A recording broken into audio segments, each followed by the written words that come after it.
Pada tahun gak tahu, yang pasti di masa depan, negara Spanyol dikuasai oleh rezim yang berkuasa. Mereka merampas segala sesuatu milik masyarakat yang menantangnya dan mulai membunuh anak kecil beserta ibu hamil.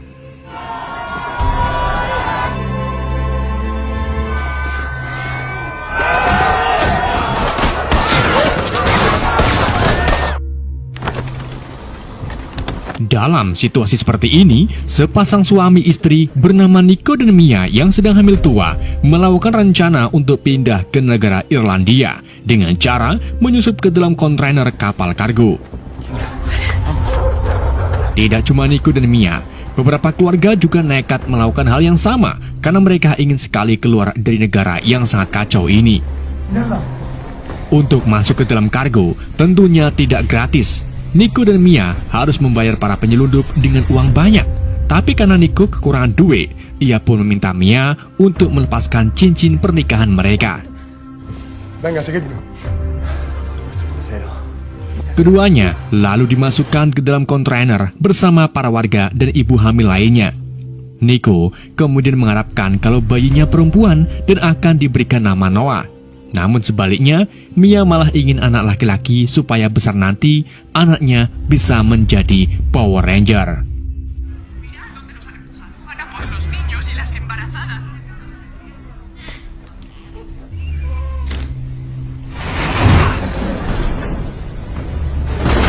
Setelah menunggu semalaman di dalam kontainer, mereka tiba-tiba dikejutkan dengan para penyelundup yang membawa banyak orang yang juga ingin pergi meninggalkan negara ini. Para penyelundup itu lalu membagi dua kelompok yang akhirnya membuat Nico terpisah dengan Mia. Nico dimasukkan ke dalam kontainer warna hijau dengan nomor 107, sedangkan Mia berada di dalam kontainer warna oranye bertuliskan Nowhere. Karena takut kehilangan Nico, Mia pun menelponnya dan mengatakan kalau ia tidak ingin ditinggal sendirian. Namun sebagai seorang suami, Nico tetap menenangkan Mia dan mengatakan bahwa semua ini akan berjalan lancar. Kedua kontainer itu kemudian mulai dibawa ke pelabuhan, di mana di tengah jalan, Mia melihat bagaimana para warga dianiaya dan ditangkap oleh tentara rezim.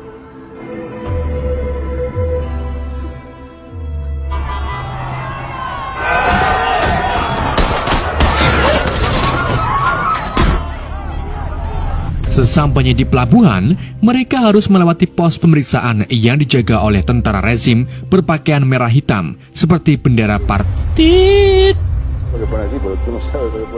Salah satu pemimpin tentara itu lalu memeriksa kontainer Nowhere. Hal ini membuat supir truk mulai keringat dingin disertai kepicirit secuil.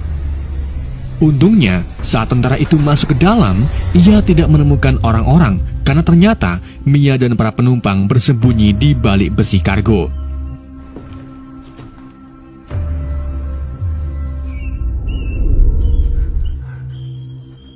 Namun, tentu saja hal ini membuat si tentara merasa ganjal karena seharusnya ruang kargo berdiameter panjang. Ia lalu menyuruh anak buahnya menembak di bagian paling belakang. Dan benar saja, ternyata masih ada ruangan lagi di balik kontainer.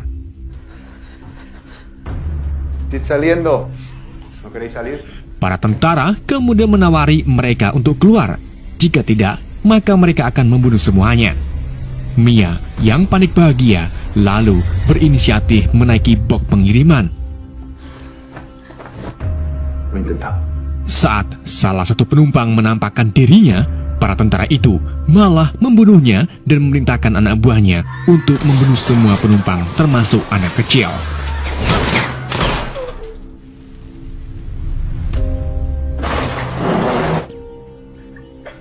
Sementara Mia terbebas dari maut karena bersembunyi di atas box pengiriman dan menjadi satu-satunya penumpang yang selamat.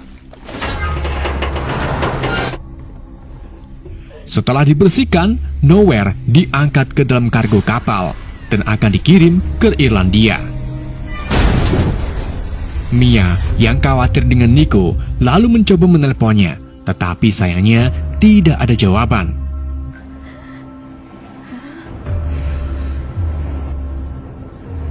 Ketika kapal mulai berlayar, Mia menemukan tas milik penumpang yang isinya alat bor, 2 makanan, minuman, handphone, dan lampu pelintir.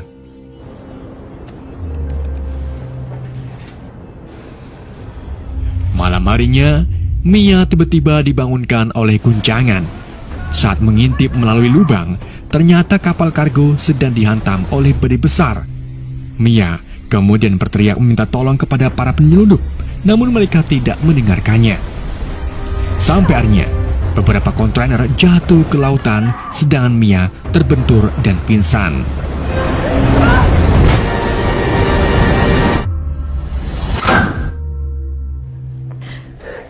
Saat tersadar, Mia mendapati dirinya tergenang air. Ternyata kontainer yang ia tumpangi berada di tengah laut bersama kontainer lainnya.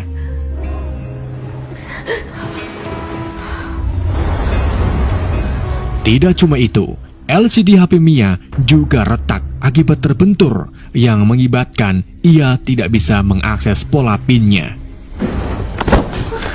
Mia kemudian mengambil handphone milik penumpang, tetapi sayangnya handphone itu memiliki PIN yang tentu saja Mia tidak mengerti apa kode PIN-nya. Di saat itu juga, Mia melihat air mulai masuk melalui lubang kecil. Ia pun bergegas membuka box pengiriman untuk mencari alat yang bisa menambal lubang tersebut. Tapi yang Mia temukan hanyalah Tupperware, hoodie, handset, dan TV LCD. Ia juga menemukan pisau lipat milik penumpang yang mungkin bisa digunakan nantinya. Di saat itu juga, Mia tak sengaja menemukan lakban.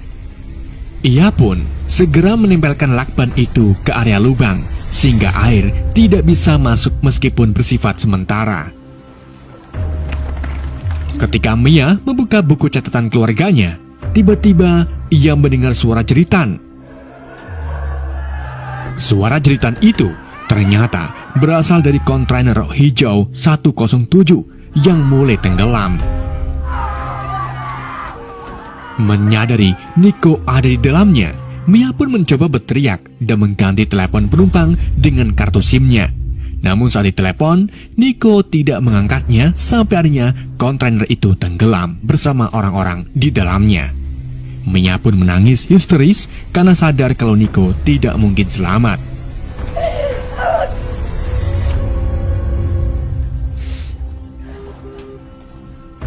Malam harinya, Mia mulai putus asa dan mencoba untuk bunuh diri. Namun saat melihat bayinya mulai bergerak, ia pun mengurungkan niatannya.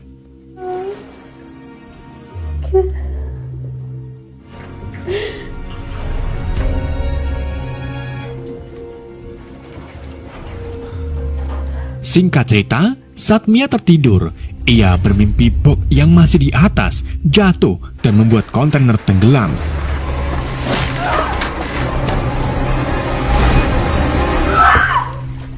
Setelah terbangun, Mia langsung menjatuhkan box tersebut untuk menjauhi kejadian seperti di mimpinya. Dan saat dibuka, ternyata isinya cuma Tupperware yang membuat Mia kesal karena berharap isinya makanan. Meskipun begitu, Mia tak putus asa. Ia mengambil karet dari tutup Tupperware dan menyumpalnya ke lubang sehingga air tidak masuk ke dalamnya. Setelah itu, ia mengambil selang dari box TV LCD dan mulai menguras airnya yang mulai naik. Selain itu, Mia juga menempel catatan sehingga ia tahu sudah berapa hari dia terdampar.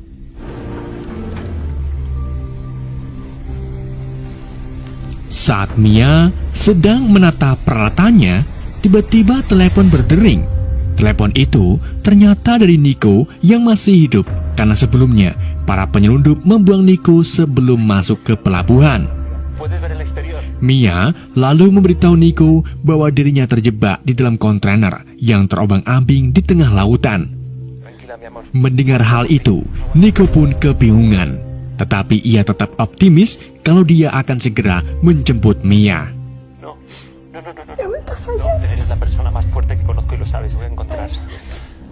Di malam harinya, Mia mendapatkan kejutan dari alam. di mana kontainer yang ia tumpangi melintas di badai petir. Dalam situasi seperti ini, air ketuban Mia pecah. Ia pun mencari posisi yang pas dan mulai melahirkan bayinya.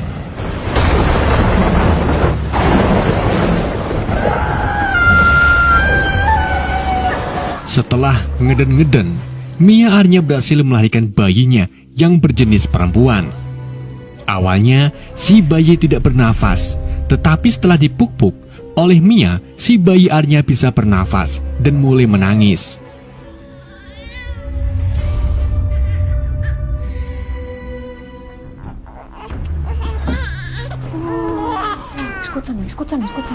Di hari berikutnya, Mia memutuskan untuk membongkar atap kargo dengan bor yang ia temukan. Namun, suara yang dihasilkan membuat si bayi menangis.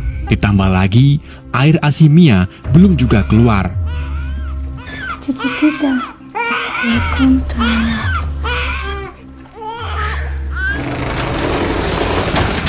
Mia kemudian terus mengebor sampai akhirnya baterai bor itu habis.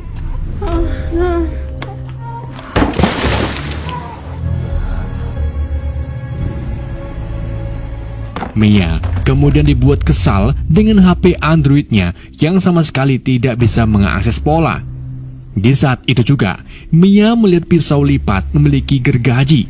Ia pun menggunakan pisau itu untuk menggergaji atap kargo. Namun, cara ini tentu saja sangat menguras tenaga.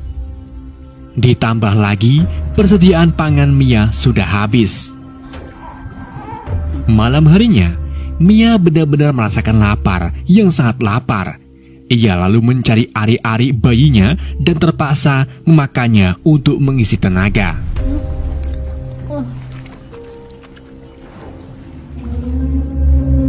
Di saat itu juga, Mia dikejutkan dengan paus biru yang menyundul-nyundul kontainernya. Ia pun segera menggendong bayinya dan memukul-mukul kontainer untuk mengusir paus tersebut.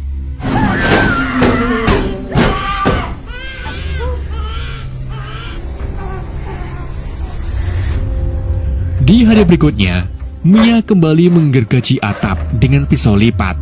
Namun di tengah itu, tiba-tiba pisaunya patah. Hal ini pun membuat Mia putus asa. Ia lalu duduk lemas di belakang box, di mana di dalam posisi seperti ini, Mia berhalusinasi melihat putri pertamanya bernama Uma yang telah dibunuh oleh tentara.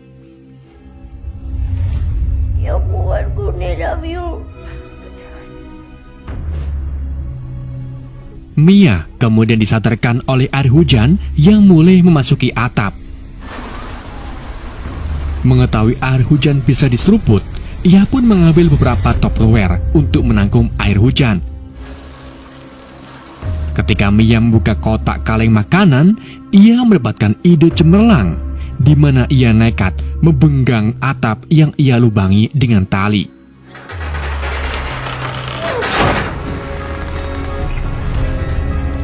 Dan akhirnya berhasil membuat atap itu terbuka lebar.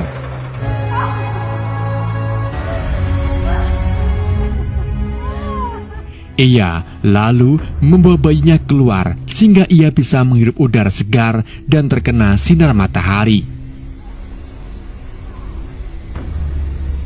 Ngesoke maning, saat Mia mengganti popok, ia tak sengaja menemukan kalau kotoran anaknya yang dibuang ke laut memancing kedatangan ikan.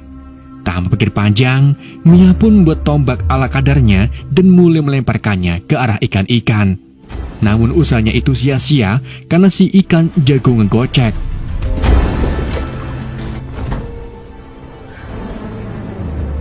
Di malam harinya, Mia kemudian membuat jaring dari kabel-kabel TV. Setelah jaring jadi, ia langsung menggunakannya untuk memancing ikan dan ternyata cara ini berhasil. Mia lalu menjaring sebanyak ikan-ikannya untuk persediaan pangan. Selain itu, Mia juga membuat sinyal SOS dengan cara menuliskan SOS dan masukkannya ke dalam Tupperware, dan setelah itu ia melemparkannya ke lautan.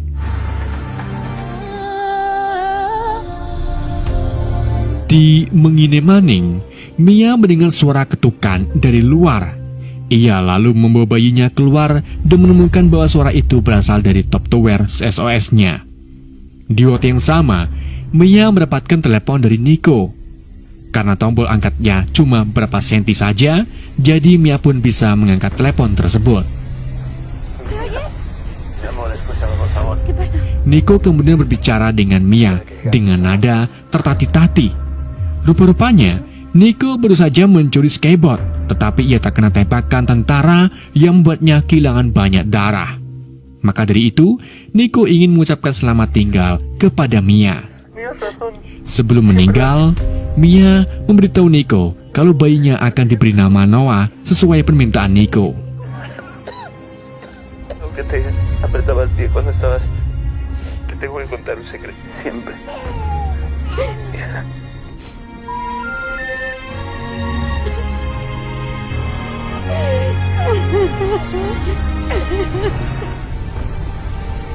Di hari berikutnya, atau tepatnya hari ke-20, Mia menemukan kalau airnya sudah menyentuh batas maksimum. Ia lalu mulai membuat rakit untuk berjaga-jaga bila kontainer tenggelam. Ketika sedang membuat rakit, tiba-tiba satu burung camar mencelok di kontainer. Mia pun mulai lega karena artinya ia sudah dekat dengan daratan. Di malam harinya, Mia mendapati kalau kontainer mulai tenggelam. Ia lalu nekat masuk ke dalam untuk mengambil jajan pemberian Nico. Namun saat hendak mengambilnya, kaki Mia tersangkut tali, sedangkan Noah yang berada di atas rakit mulai tersapu ombak. Saat kontainer tersebut tenggelam, Mia segera memotong talinya dan segera kembali ke permukaan. Akan tetapi, sayangnya, Mia kehilangan Noah. Di saat itu juga, paus biru besar muncul. Paus itu menuntun Mia ke arah Noah dan menyemburkan air ke rakit Noah yang membuat Noah menangis.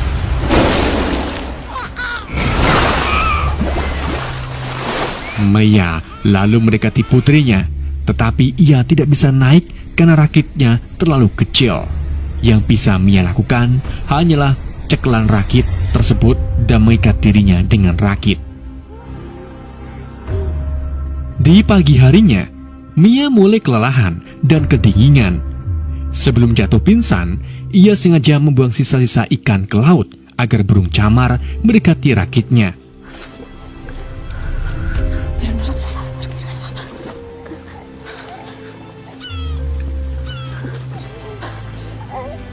Sementara itu, gak jauh dari rakit Noah berada, sepasang nelayan dan anaknya terlihat sedang menjaring ikan dengan santuy. Istri nelayan itu lalu tak sengaja melihat sebuah rakit yang dikelilingi oleh banyak burung camar. Tak berpikir panjang, mereka pun mendekati rakit tersebut. Dan saat diangkat, ternyata isinya bayi Noah. Sedangkan Mia hilang entah kemana, dan kemungkinan besar Mia sudah tenggelam ke dasar laut. Ketika kedua pasutri itu memeriksa rakit Noah, mereka menemukan tali kabel yang menjular ke laut. Dan saat diangkat, ternyata tali itu berujung pada Mia yang sudah tak sadarkan diri. Keduanya pun langsung melakukan pertolongan pertama. Sampai akhirnya Mia berhasil diselamatkan. Mia kemudian langsung menggendong bayinya dan menangis bahagia karena ia selamat dan segera dibawa ke pulau Finlandia. Dan film pun berakhir.